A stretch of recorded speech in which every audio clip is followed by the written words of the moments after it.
Yes, children, now I'm giving you all the homework for the lesson 1.4, The King's Choice. Now, I've given you two passages only, but I've tried to cover most of the type of questions that are generally put during the exam so that you'll get practice of it. Now, the questions that are a little difficult to answer, I have uh, given you all the answer. The rest of it, which is easy, you should learn to do by yourself. But then I will just help you. I'll tell you how you should do it. Okay. I will be reading all the questions.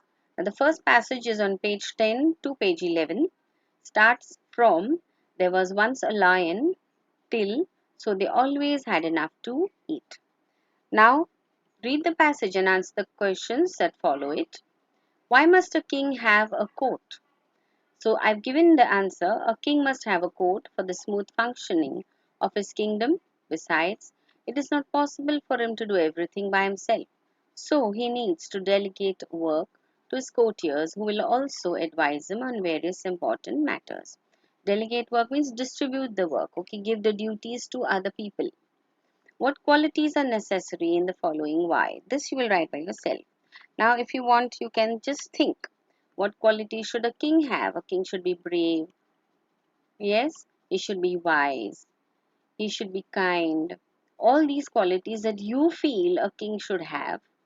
Yes, you have to write. A king should be or a king should have the following qualities and you will write the qualities. I just mentioned a few. You have to add your own. I will not tell you all the answers. The next, an advisor. What qualities should an advisor have? An advisor should first of all be loyal. So only if you are loyal, you will give good advice. Correct. So an advisor should be loyal. He should be able to give good advice. He should be wise. Yes, he should have knowledge. If he doesn't have knowledge, general knowledge, how is he going to advise the king or advise anybody? He should have knowledge in the field, in his field, whatever required. Okay, and then you can add your own, whatever you feel necessary an advisor should have. A bodyguard should be how have strong, should have a good build. Yes, should be brave first of all, as you can give the same quality even for a king. A king also should be brave, should know how to use weapons. Yes, a bodyguard also should know how to use weapons. Yes, if you're talking of olden days, it was the sword. If you're talking of modern times, it's the gun. Okay, so whatever they come under the category of weapons, and they should be swift. They should be agile. They should be attentive. Yes, observant. All these qualities a bodyguard should have. Also be loyal. Next, a messenger should be quick, that is have speed. Yes, should have the knowledge of the roads, like where he has to go. If he doesn't know the roads, he himself is going to be lost. Yes, so he should know the areas around him. Yes, the ways, the paths, how to go. And then he should be quick also, and he should be brave also, because in case he's caught by the enemies, he shouldn't give away the message to them. Yes, he should be loyal. So there are all these qualities, and you can add your own. What is oath of loyalty? This answer I've given. An oath of loyalty is a formal oath.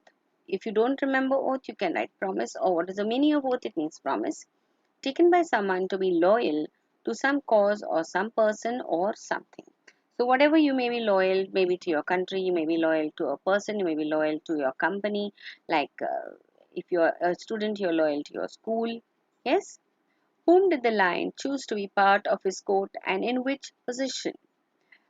Why? This now you can write, whom he chose. He chose those three people and what position he gave them. Why did the lion choose the three to be part of his court? Now you can say the lion chose the three to be part of his court because of their qualities or because of their abilities, because of the skills that they had. Yes, like for example, the leopard was quick. Yes, the leopard was strong. The fox was wise or intelligent. Yes, the vulture could fly in the sky and go travel long distances. Okay, so you can mention all this also. What did the lion's courtiers do when he went hunting? This also, they found the prey for him, or they found the whatever he had to hunt. What did the lion promise the three in return of their loyalty? He promised them food and protection. Why did the tree always have enough to eat? Because whenever they hunted, the lion left for them food after he had eaten his meal. Which adjectives are used to describe the lion? This you have to search. The king promised. See, search in the passage that I have given you. Only in that, okay? The king promised to give them food and protection. So rewrite using not only but also. So I will say the king promised to give them not only food but also protection. Let's go back to the forest. What sort of a sentence? You have assertive sentence, exclamatory sentence, imperative sentence. So all this, which of this type of sentence it is that you should write? All the other animals in the forest called him king. So rewrite beginning with he was. So he was called king by all the other animals in the forest. Next, find 5 countable nouns from the passage and write their singular and plural forms. So this question is in the textbook, so I have given it to you. Now, what are the countable nouns? Things that you can count in number. Like you have fingers, you can count one finger. Your brother, I have one brother. School, two schools, one school. Yes, things that you can count in number.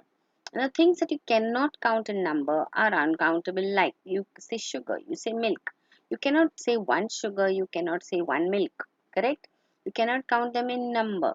If you want to say one, you have to say a grain of sugar. Same way hair.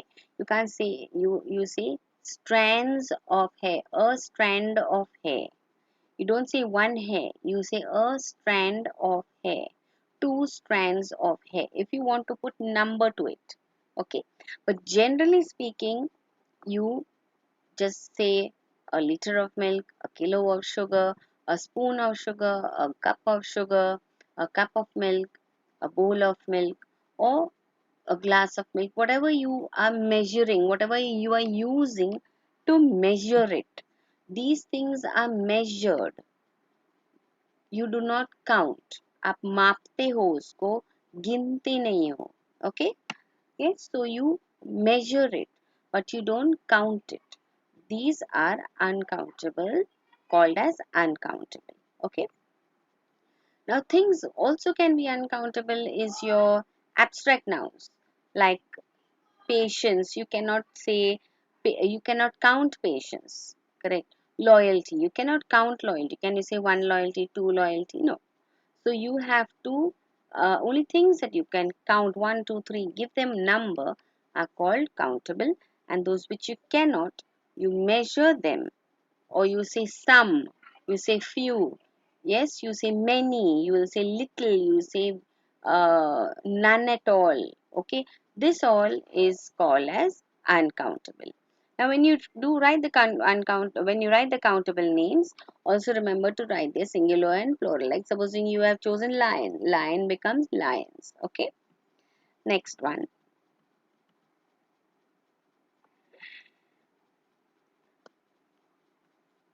Um, I don't know why this is not going down. Okay, one second. Let me.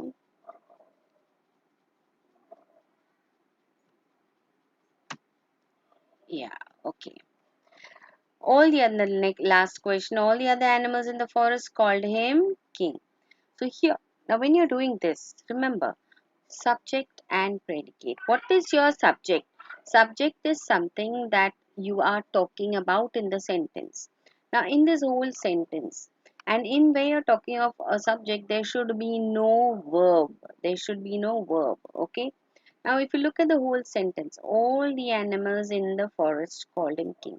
Where is your verb or where is your action called? And whom are you talking about? All the other animals in the forest. You're talking about whom? All the other animals in the forest. So this whole thing from here to here is your subject. And the rest of it is predicate. Clear? Okay. Now,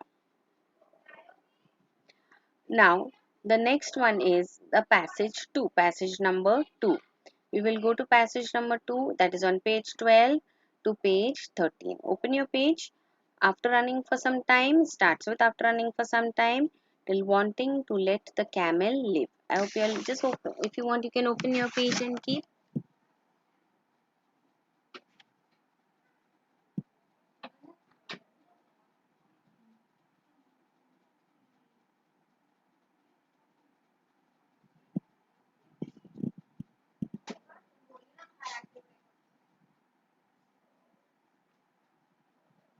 Okay, if you are open, now we will read the passage and answer the questions that are given below.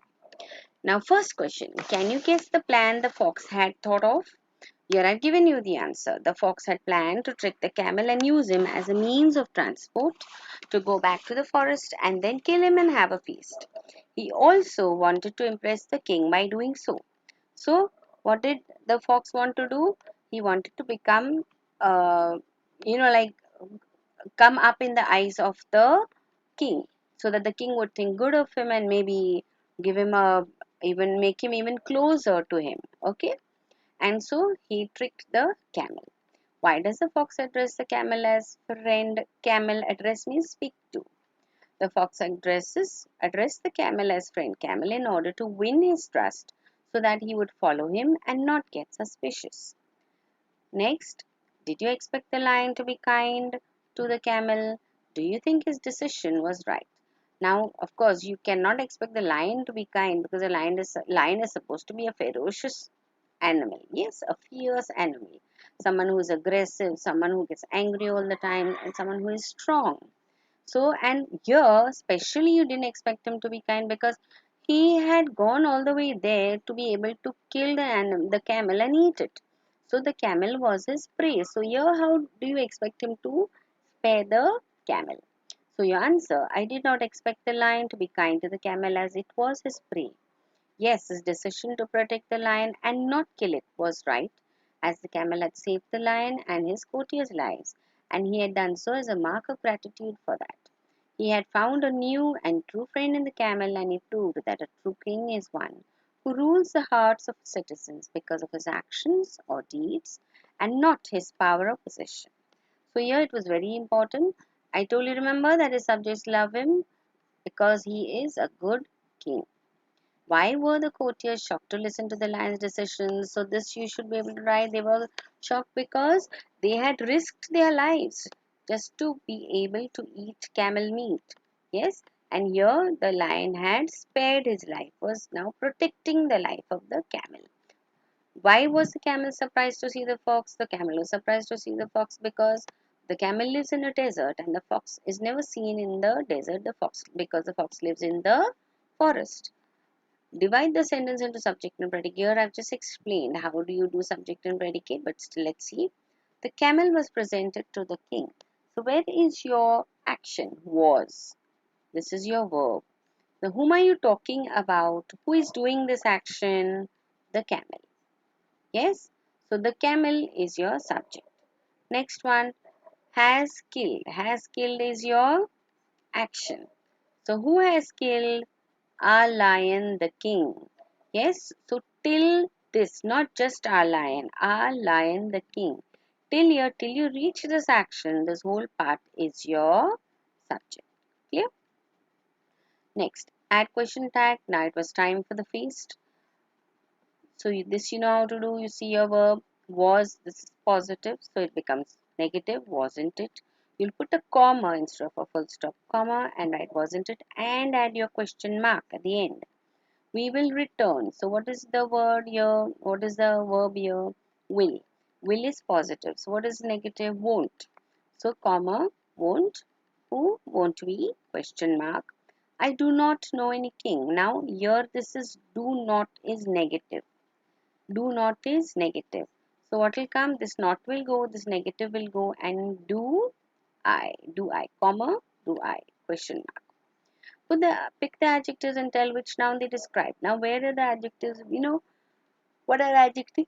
Adjectives words that describe a noun. Correct. So, what are the words in the sentence that are describing? See here, you can see they are saying tired and hungry. Okay, now who is tired and hungry?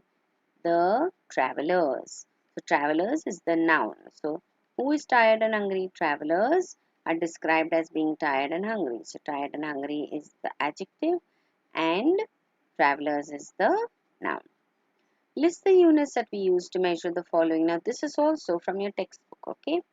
So what do you use to measure? Water you use liter. Milk you use liter. Distance you use kilometer. Weight you use kilogram. Pick the words from the passage that mean someone who shows a direction or way. Me- this word you have to pick. Which word means this? A meal had at night or late in the evening. Okay, so this is your end of your what do you say homework, and I hope you all are able to do it with what I have guided you all. So you all should be able to do it. Do you want? This is taking so much time. Okay,